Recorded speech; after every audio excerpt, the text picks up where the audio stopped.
तो दोस्तों मैंने डार्क वेब के ऊपर एक वीडियो बनाई थी जिसके अंदर मैंने कहा था कि आने वाली ट्यूटोरियल्स के अंदर मैं आपको ये बताऊंगा कि डार्क वेब के अंदर वेबसाइट कैसे बनाई जाती है। तो आज हम इसी के बारे में बात करने वाले हैं कि वेबसाइट को हम लोकली होस्ट करने की बजाय जो हमारा टॉर नेटवर्क होता है उस पर कैसे होस्ट करेंगे, और साथ ही में हम ये भी जानेंगे कि डोमेन नेम जो किसी भी वेबसाइट का जो यूआरएल होता है उसे कैसे क्रिएट करेंगे जिसकी मदद से वो आपकी वेबसाइट को कहीं से भी एक्सेस कर सकता है। तो आपको डार्क वेब पर वेबसाइट बनाने के लिए सबसे पहले आपको ज़ैम्प सर्वर चाहिए होगा। तो आप नॉर्मली गूगल पर सर्च कर सकते हैं ज़ैम्प सर्वर, तो आप उसे वहाँ से डाउनलोड कर सकते हैं। तो हम सबसे पहले अपाची सर्वर को स्टार्ट कर लेंगे जिसकी मदद से हमारी जो वेबसाइट है वो लोकली होस्ट होगी।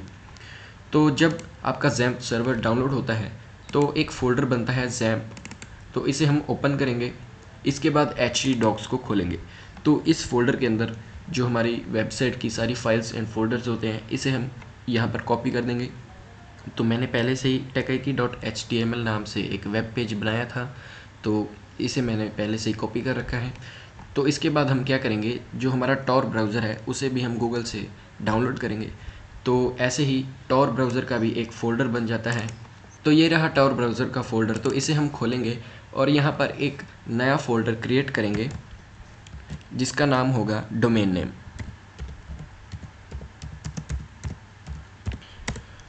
तो ये नया हमने फ़ोल्डर बना लिया है, इसका यूज़ क्या है बाद में मैं बताऊंगा आपको। तो इसके बाद हम ब्राउज़र जो फ़ोल्डर है इसे हम खोलेंगे। इसके बाद हम जाएंगे टॉर ब्राउज़र के अंदर, इसके बाद जाएंगे डाटा के अंदर, तो फिर से हम जाएंगे टॉर के अंदर। इसके बाद हमारी एक फ़ाइल आती है TORRC, तो इसे हम खोल लेंगे नोटपैड के अंदर। तो यहाँ पर हमें कुछ लाइंस लिखनी पड़ेंगी जिसकी मदद से हमारा जो डोमेन नेम है वो क्रिएट होगा। तो वो लाइंस क्या हैं, हम सबसे पहले वो कॉपी कर लेते हैं। तो ये मैंने फाइल बना रखी है पहले से ही। तो ये जो लाइंस हैं हम कॉपी कर लेंगे। तो यहाँ पर जो लोकेशन लिखी है हम उस फोल्डर की लोकेशन यहाँ पर कॉपी करेंगे जिसका नाम हमने रखा था डोमेन नेम। तो हम सबसे पहले यहाँ पर आ जाते हैं डोमेन नेम।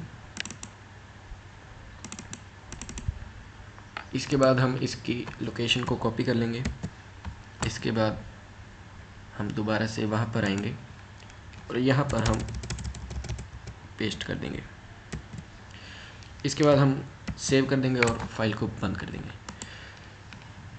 तो ये देखिए, सबसे पहले हमने अपाचे सर्वर को ऑन किया था। उसके बाद मैं आपको पहले अपनी वेबसाइट दिखा देता हूँ कैसी है। तो यहाँ पर हम लिखेंगे लोकल होस्ट और एंटर कर देंगे। इसके बाद जो हमारी techiki.html जो फाइल थी यहाँ पर आ चुकी है, इसे हम क्लिक करेंगे। तो ये देखिए एक सिंपल सी एक ये वेब पेज है। तो अब हम क्या करेंगे, जो टॉर ब्राउज़र है उसे हम ओपन करेंगे। तो ये रहा टॉर ब्राउज़र, इसे हम ओपन करेंगे। तो ये कुछ टाइम ले सकता है।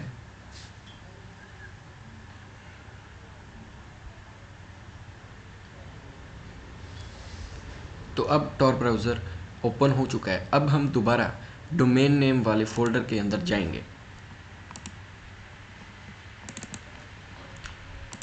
तो यहाँ पर अब देखिए, पहले ये फ़ोल्डर एम्प्टी था लेकिन अब इसके अंदर कुछ फाइल्स आ चुकी हैं। जब हमने ये टॉर ब्राउज़र ओपन किया उसके बाद ये फाइल्स आ गई हैं। इसके बाद हम होस्ट नेम, ये जो फाइल है इसे हम ओपन करेंगे। तो इसे भी हम नोटपैड के अंदर ओपन कर लेते हैं। तो ये देखिए, ये हमारा जो डोमेन नेम है ये क्रिएट हो चुका है। आपको पता ही होगा क्योंकि मैंने पिछली वीडियो के अंदर बताया था कि कोई भी जो टॉर नेटवर्क के अंदर कोई भी वेबसाइट होती है उसका जो डोमेन नेम होता है उसके एंड पे .com या .in ऐसा कुछ नहीं होता है, उसके एंड पे .onion होता है। तो अब हम इसे कॉपी कर लेते हैं। अब दोबारा हम आ जाएंगे टॉर ब्राउज़र के अंदर।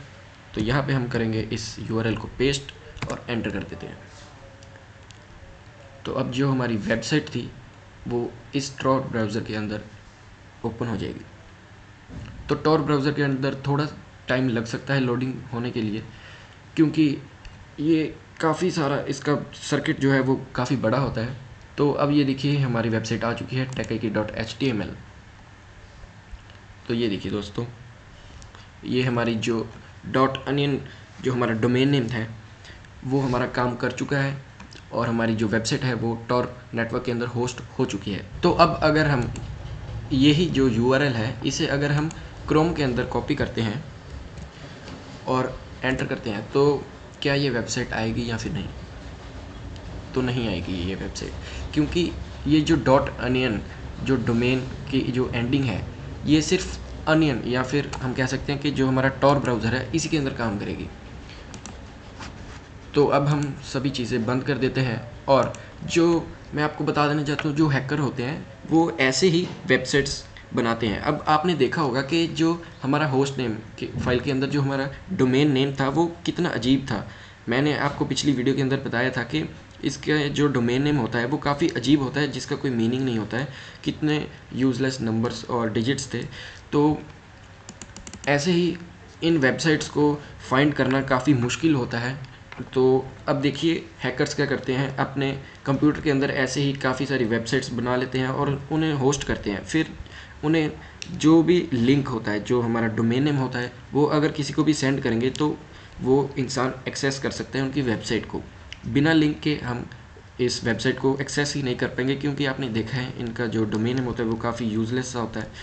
तो हैकर क्या करते हैं कि ये ऐसी काफ़ी सारी वेबसाइट्स बनाते रहते हैं और इन्हें जो गवर्नमेंट है उन्हें फाइंड करना ही काफ़ी मुश्किल होता है ऐसी वेबसाइट्स को, और वो ऐसे जो इलीगल वेबसाइट्स होती हैं उन्हें बंद ही नहीं करा पाते हैं, क्योंकि जो ये वेबसाइट्स होती हैं वो कंप्यूटर के अंदर, जो हैकर होता है उनके कंप्यूटर के अंदर होस्ट होती है। ऐसा कोई वेब सर्वर नहीं होता है जहाँ पर ये हमारी वेबसाइट्स हैं वो होस्ट होती हैं। ये जो हमारा कंप्यूटर होता है वही वेब सर्वर की तरह काम करने लगता है।